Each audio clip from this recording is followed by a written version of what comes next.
ठीक है, आज का जो टॉपिक है क्यूरिंग देखेंगे। क्यूरिंग क्या होता है बोलिए? क्यूरिंग एज पर IS 456 2000 क्या है? IS 456 क्या है आपका? Curing is the process of preventing the loss of moisture. Preventing the क्या है?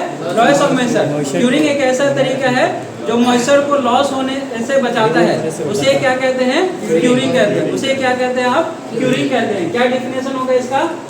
एज पर IS 456 curing is the process of preventing the loss of moisture from the concrete while maintaining the satisfactory temperature region. यानी temperature region mean temperature भी control होना चाहिए, है ना। अब ज़्यादा टेम्परेचर है, हॉट समर चल रहा है, तो क्या होगा उसमें ज़्यादा आपको पानी डालना पड़ेगा, है ना। क्यूरिंग के लिए ज़्यादा पानी डालना पड़ेगा। और वही कोल्ड कंट्री है तो क्या होगा, आपको पानी डालने कम डालना, या फिर खुला एटमोसफेयर में भी रख सकते हैं ताकि क्यूरिंग हो सके, तो उसको बोलते हैं नेचुरल क्यूरिंग। उसको क्या बोलते हैं आप? Natural curing. और जो हम लोग करते पानी में डालते हैं उसको क्या बोलते हैं? Artificial curing. आर्टिफिशियल कौन कौन कंट्री में होता है? जैसे इंडिया क्या आपका हॉट कंट्री है, ऐसा नो, तो यहाँ क्या करना पड़ेगा आपको? क्यूरिंग करना पड़ेगा आर्टिफिशियल तौर पर, है ना। इसमें सबसे पहले क्या आता है आपका? मेथड्स ऑफ क्यूरिंग देखेंगे बाद में। पहले हम लोग देखेंगे curing period for rapid hardening cement के लिए कितना जरूरत पड़ता है आपका? 3 डेज, है ना। रैपिड हार्डनिंग सीमेंट में जो जल्दी हार्ड हो जाता हो, ऐसा सीमेंट जो जल्दी हार्ड हो जाता हो, उसके लिए कितना डेज की जरूरत पड़ता है क्यूरिंग के लिए? 3 to 7 डेज, है ना। ओपीसी के लिए कितना जरूरत पड़ता है? जो कि ऑर्डिनरी पोर्टलैंड सीमेंट है, जो जनरल कंस्ट्रक्शन वर्क में यूज होता है ना, उसके लिए कितना डेज क्यूरिंग की जरूरत पड़ता है? 7 डेज के लिए। लो हीट सीमेंट के लिए मोर देन 7 डेज, यानी लार्जर पीरियड की जरूरत पड़ता है। तो मेथड्स ऑफ क्यूरिंग में क्या है आपका? पहला जो हम देखेंगे शेडिंग ऑफ कंक्रीट वर्क या स्टैग्नेटिंग ऑफ वाटर। तो ये स्टैग्नेटिंग ऑफ वाटर कब करते हैं बोलिए? जब आपका कंक्रीट का स्लैब बनाना होता हो, जब आपका कंक्रीट का स्लैब बनाता हो, या रूफ का स्लैब या फिर आपका रोड पेवमेंट का, है ना, रिजिड पेवमेंट का, है ना। रिजिड पेवमेंट में क्या करते हैं? वाटर को ब्लॉक कर देते हैं। वाटर छोटा छोटा बाउंड्री बना के, बॉर्डर बना के क्या करते हैं? वाटर को स्टोर कर देते हैं। तो उस तरीके को क्या बोलते हैं? Stagnating of water, stagnating water. ये भी एक मेथड्स ऑफ क्यूरिंग है, यस और नो? यस। उसके बाद देखेंगे गन्नी बैग्स।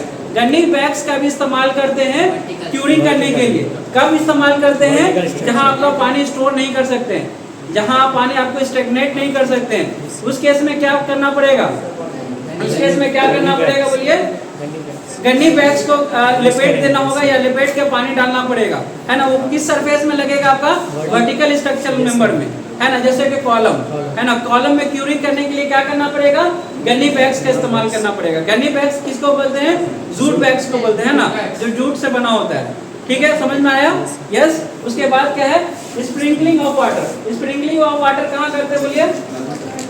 अच्छा, गन्नी बैग्स होरिजेंटल मेंबर में भी कर सकते हैं, है ना, लेकिन आपका स्प्रिंकलिंग ऑफ वाटर कहाँ कर सकते हैं? वर्टिकल मेंबर्स में। स्प्रिंकलिंग ऑफ वाटर देखे होंगे आप, वॉल वगैरह में पाइप के थ्रू स्प्रिंकल करते हैं, है ना। कॉलम में भी आप स्प्रिंकल करते हैं, है ना। तो जनरली किसके लिए सूटेबल होता है आपका? वर्टिकल सरफेस के, है ना, क्योंकि वहाँ तो वाटर स्टोर नहीं कर सकते हैं, नहीं कर सकते ना, बल्कि आप स्प्रिंकल कर सकते हैं, है ना। आपको हर दिन स्प्रिंकल करना पड़ेगा, या मॉर्निंग या आफ्टर इवनिंग, या डेली मॉर्निंग, कम से कम 7 से 14 डेज। तो क्या होता है आपका? स्प्रिंकलिंग ऑफ वाटर किसके लिए? वर्टिकल सरफेस के लिए। समझ में आया? यस। उसके बाद आपका मेम्ब्रेन क्यूरिंग। मेम्ब्रेन क्यूरिंग कहाँ करते हैं बोलिए? At place of scarcity of water करते हैं, जहाँ पर पानी की सबसे कम होता है, जहाँ पर स्कैर्सिटी होता है वाटर का, वहाँ कौन सा करते हैं आप? क्यूरिंग, मेम्ब्रेन क्यूरिंग करते हैं। उसे क्या कहते हैं? Membrane curing. मेम्ब्रेन क्यूरिंग कहाँ करते हैं? जनरली हिलीज एरिया में करते हैं। कहाँ करते हैं? हिलीज एरिया में, है ना। उसके बाद देखेंगे हम लोग स्टीम क्यूरिंग, है ना। स्टीम क्यूरिंग कहाँ करते हैं? For precast concrete work. कहाँ करते हैं? For precast concrete work. Steam curing क्या होता है आपका? हाई प्रेशर पर जो आपका क्यूरिंग करते हैं, है ना, हाई प्रेशर टेम्परेचर पर जो करते हैं, उसको क्या कहते हैं? स्टीम क्यूरिंग कहते हैं। स्टीम क्यूरिंग कहाँ होता है?